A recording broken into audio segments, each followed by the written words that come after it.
रबीउल अव्वल आ गया, 12 रबीउल अव्वल को बड़े तो उसको एहतिशाम से, बड़े ठाठ से जलसा होता था और उसमें अनाप शनाप रिवायतें बयान की जाती थी। हुजूर के पैदाइश का तज़किरा होता था। उलमाए देवबंद ने कहा बिदअत है।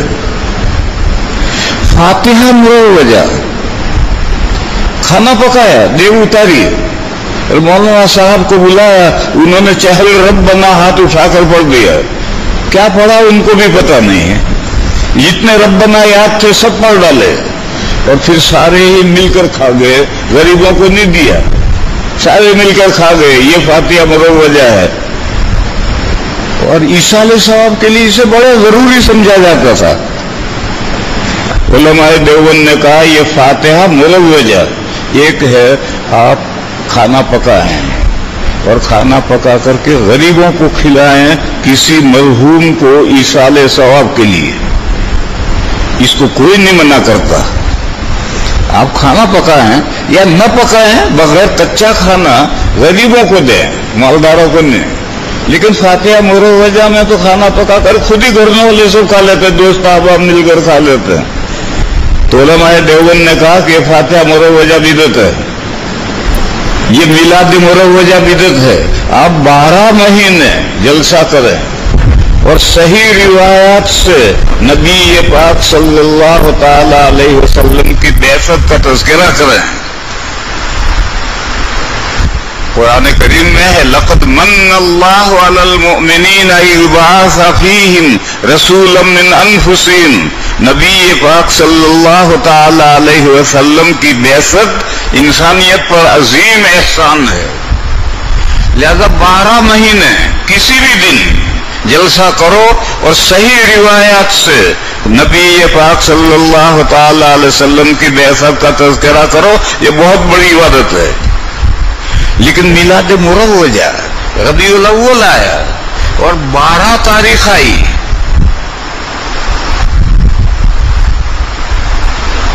ये जो 12 तारीख है ये हुजूर की पैदाइश की है या वफात की है? हमारे यहाँ गुजरात में तो कहते हैं 12 वफात, और यही तारीख पैदाइश की है। तो अब जिस तारीख में पैदा हुए हैं खुशी का दिन, उसी तारीख में वफात हुई है गम का दिन, तो क्या करोगे? खुशी मनाओगे या गम मनाओगे?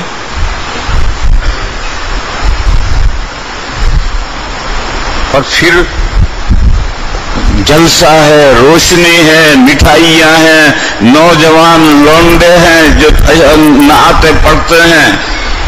उलमाए देवबंद ने कहा कि मिलाद मुरव्वजा बिदअत है। साल भर करो मिलाद, साल भर जलसा करो और हुजूर का अहवाल बयान करो, कोई मना नहीं करता।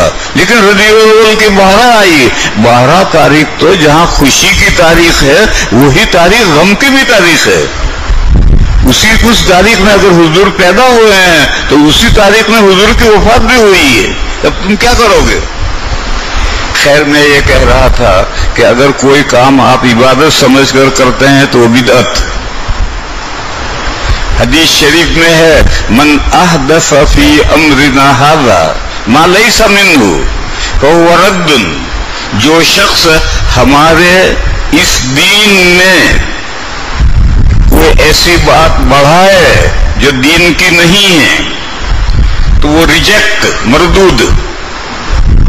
तो इबादत समझकर, इबादत तो दीन का नाम है, तो अगर कोई काम इबादत समझकर किया जाता है तो ये दीन में बढ़ाया,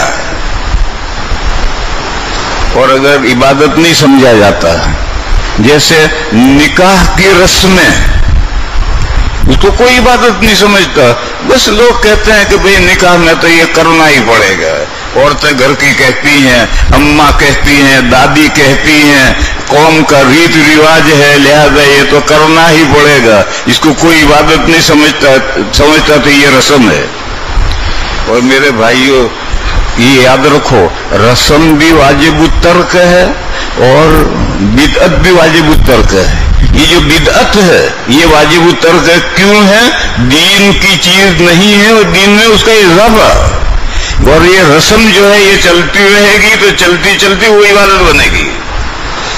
ہر رسم چلتی رہے گی تو چلتی چلتی یہ میلاد مروجہ، یہ فاتحہ مروجہ، یہ رسمیں تھی، یہ رسمیں چلتی چلتی پھر عبادت بن گئی۔ اس لیے شریعت میں رسمیں بھی چھوڑنی ہے اور بدعات بھی چھوڑنی ہے۔ قرآن کریم میں ایک جگہ پر نبی پاک صلی اللہ تعالی علیہ وسلم کے فرائض منصبی بیان کیے گئے ہیں۔ ان میں ہے وَيَضَعُ عَنْهُمْ إِصْرَهُمْ وَالْأَغْلَالَ الَّتِي كَانَتْ عَلَيْهِمْ۔ نبی پاک صلی اللہ علیہ وسلم اس لیے تشریف لائے ہیں کہ بندش، اسر اور توق بیڑی جو لوگوں کے ہاتھ بندھے ہوئے ہیں، ٹانگیں بندھی ہوئی ہیں اور لوگوں کے گلوں کے اندر توق پڑا ہوا ہے، یہ نبی اس لیے آئے ہیں کہ یہ بندش کھول دیں، ہاتھ کھلے، اور پیروں میں اور گلے میں جو توق پڑے ہوئے ہیں ان توق کو بھی نکال کر باہر کریں۔ یضع عنہم اسرہم والاغلال التی کانت علیہم۔ علماء کرام یہ بیان کرتے ہیں کہ یہ اسر و اغلال یہی رسوم ہے جو آگے بڑھتے بڑھتے پھر بدعت بنتی